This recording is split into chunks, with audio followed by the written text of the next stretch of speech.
So there are different kinds of view types that you can do in Inventor. We've just covered basic orthographic projection just now. You can also add in detailed views and sectional views. So we're going to talk about both here. To put in any views, just like normal, you'd be in the Place Views tab. And then instead of going into projected, like we would to get the same style of view, for a sectional view, we're going to go into section. Now, what I want to do is cut down, almost like I've sawn in half this bottle straight down that vertical centre line. Inventor is then going to create for me a sectional view showing what that looks like if I removed a portion of it and I was looking inside it.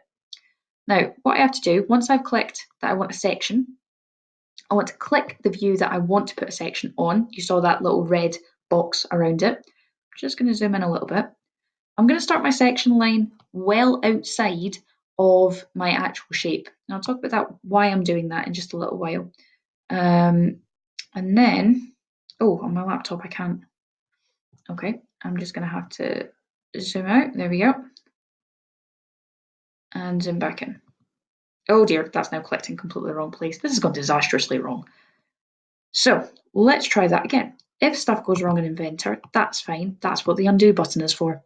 So click section, hover over until I see the red box or in the view I actually want to put a sectional line through. I'm going to hover above where I want to start the line.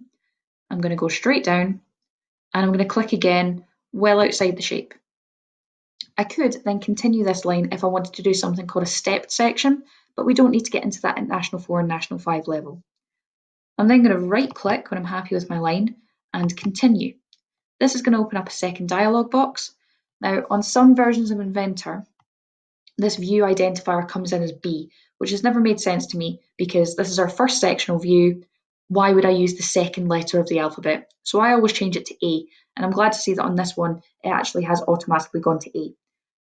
My scale is 1:1. I could change that if I wanted, but in this case, I don't actually want to.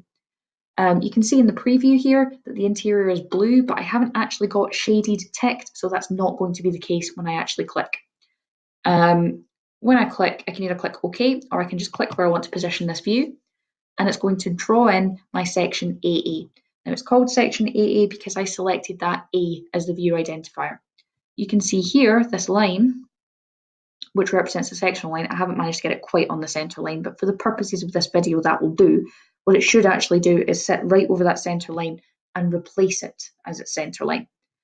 You can see here that this sectional line, which looks like a centre line, but the only difference is it's got a thicker end, it's got an arrow pointing in the direction that the section has been cut from, and it's got that view identifier A.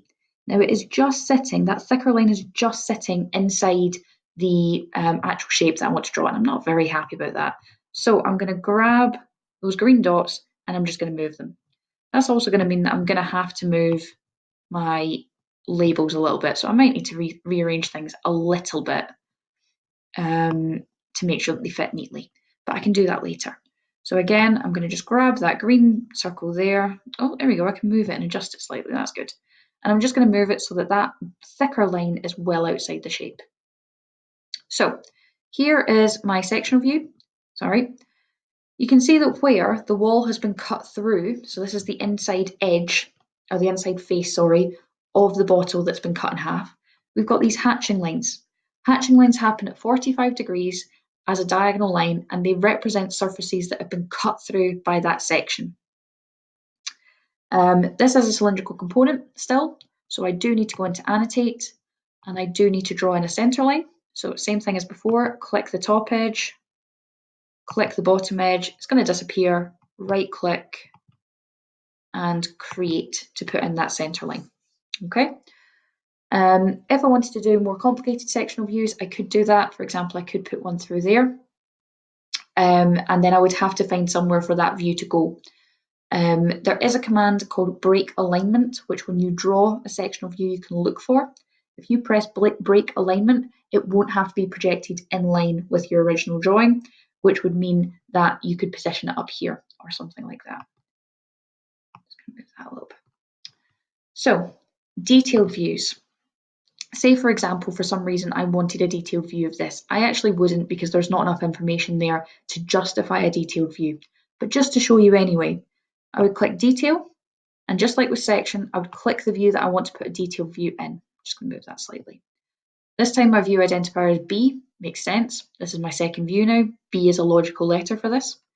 And I would click at the center point of where I would like to draw this detailed view.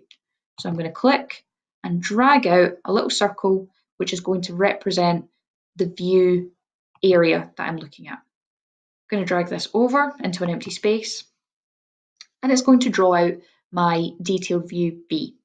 Now I can double click this title if I want, and I can add in some extra text if I choose to. Make sure it's all in capitals. So I'll make that detailed view B. I can then go on to dimension this like I would have done before. I am just going to make sure that this circular B is in a position where it's not going to get confused with any of the dimensions. Now this isn't ideal. Really, I'd want to try and make sure that that B wasn't so close to that A, but in this case, that's not really possible. So we'll just deal with what we have. Normally, you'd use a detailed view where it's too confusing to put lots of dimensions close together. So an area where you might have a pattern, or an area where you might have some little intricate details that you want to represent better, and that's easier to do on a large scale. One thing that is missing from this though is this is obviously a different scale. So I'm going to double click it. The scale there is 2:1. Could change that if I wanted to. So once again, I'm going to double click on this title here. And then just at the end of that, I'm going to put in brackets scale 2:1, just to make it clear. Actually, no, I'm going to type it in with the caps lock off this time, 2:1, just to make it really clear that that is a different scale. And that's accounted for in our title box, where, if I just pan up a little bit, if my laptop would just cooperate, pan up a little bit, where I've got in here scale various. So that accounts for the fact that the bottle is drawn at 1:1 scale and the detail view is drawn at 2:1 scale.